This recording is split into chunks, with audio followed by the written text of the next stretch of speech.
Good morning, Greater Latrobe. From the WCAT-TV studio, I'm Ariel Teppert alongside Zoe Favada. Coming up in today's show, Student Council is beginning their annual Thanksgiving basket food collection, the Poetry Out Loud competition is announced, and reporter Gianna Lewis learns more about the future of the Cats Cafe. All this and more on your WCAT-TV News. Now through Wednesday, November 16th, Student Council is asking each classroom to donate non-perishable food items for the Thanksgiving Basket Service Project. Each teacher has received a list of items needed to supply a Greater Latrobe family in need with a Thanksgiving meal. Please take this opportunity to help those around you. For less than $2, you can help give a local family a special meal. Food items will be collected until Wednesday, November 16th. Thank you for your generosity. Each year, nearly 40 families have been able to receive food baskets for both Thanksgiving and Christmas through this project.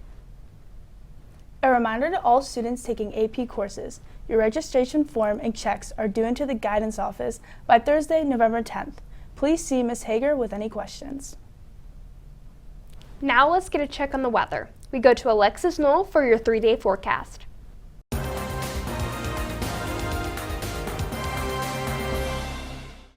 Good morning, Wildcats. Today will be sunny with a high of 67 and a low of 47. On Tuesday, we will once again see the sunny skies with a high of 61 and a low of 39. Keeping somewhat of the same warm weather, on Wednesday it will be partly cloudy with a high of 60 and a low of 39. That's your 3-day forecast. Thanks, and back to you. Tomorrow, the forensics team will hold a practice in H104 from 3 o'clock to 4 o'clock in order to prepare the speech festival and Congress being held this Wednesday. New members are always welcome. Any questions? See Dr. Bomp. Poetry Out Loud is a national competition in which students memorize and perform poems, competing on the school, regional, state, and national level. There are cash prizes for both the student and the school for both the state and national winners, plus an all-expenses-paid trip to the national championship if advancing that far in the competition. Participation in such an activity is a great way to show creativity and build communication skills through interpretation. Dr. Bomp is hoping to put together a competition here at Latrobe. It is open to all students in grades 9 through 12. Anyone interested should contact Dr. Bomp or stop by H104 to ask questions. We now go to Jacob Kramer with the Wildcat Sports Report.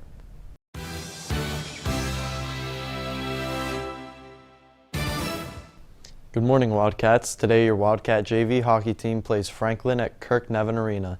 In national sports news, the Baltimore Ravens play in the New Orleans against the Saints at 8:15 on ESPN. That's all for sports news. Thanks, and back to you. Thanks, Jacob. The annual art gala took place on Thursday evening. Student docents presented the artwork to the attendees. Student council and food students volunteered at various stations, and the jazz band performed during the intermission. It was a beautiful event. Also, Student Council is pleased to announce the 2022 art acquisition is all together now by Mark Waleski.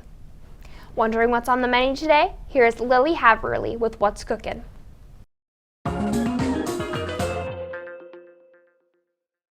What's cooking, Latrobe? Today in the main line we have cheesy lasagna with garlic breadsticks and garden green beans. In the grab-and-go bar we have chicken patties, hamburgers, and cheeseburgers. The pizza options for today are homemade cheese and pepperoni with sausage. There's also Bosco cheese sticks with pizza sauce. And lastly, we have fresh salads and deli hoagies. The soup of the day is homemade chili, and the vegetable is green beans. That's what's cooking. Thanks, and back to you. Thanks, Lily. The Cats Cafe is a popular spot for most students every morning. Here's Gianna Lewis with more about the cafe. The Cats Cafe is a popular morning treat for students, but it's also benefiting the students who work at the cafe. Our Cats Cafe workers are learning a lot of valuable life skills. The Cats Cafe has been a great program over the past 5 or 6 years. It's actually a curriculum that we have, so my students are getting graded and evaluated on what they get to do during that class time. They're learning socialization skills, they're learning money management, how to handle pressure, they're learning a lot of different custodial jobs, they're learning how to take initiative.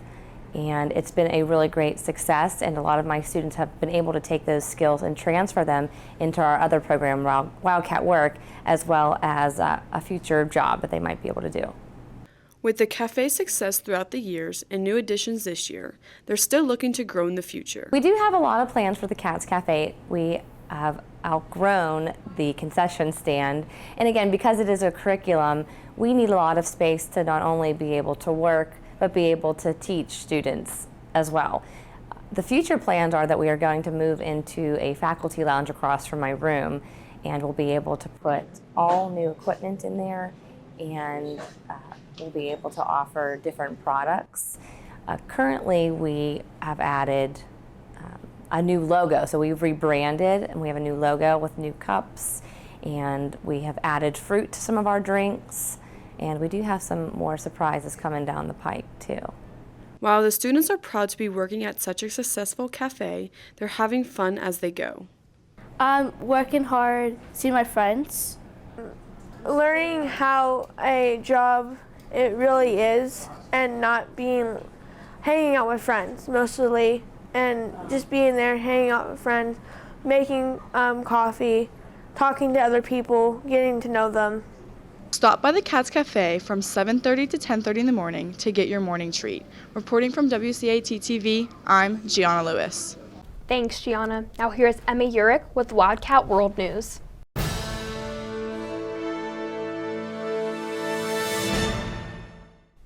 Good morning, Greater Latrobe. Today in headline news, one giant classroom at Westwood High School in Mesa, Arizona holds 135 students and 4 teachers. This classroom model is known as team teaching, and it has recently been piloted by the high school. The teachers share large groups of students and rotate between group instruction, one-on-one interventions, and small study groups. These teachers have had very positive feedback to this system. Also, 2 people were killed after a small plane crash at Dorian's Farm in Hanover Township, PA, where hayrides were being offered. The plane came down about 100 feet from where children were on the hayride last Saturday. The cause of the crash is still under investigation. Finally, in local news, on Wednesday, November 2nd, downtown Latrobe welcomed pie lovers to shop and sample pie in their most anticipated shop hop night of the year, the Fall Fest Pie Walk. Participants supported Latrobe's small businesses while sampling over 10 different flavors of pie. That's all for headline news. Thanks, and back to you. Thanks, Emma. The following colleges will be in the Commons area during Lunch and Learn.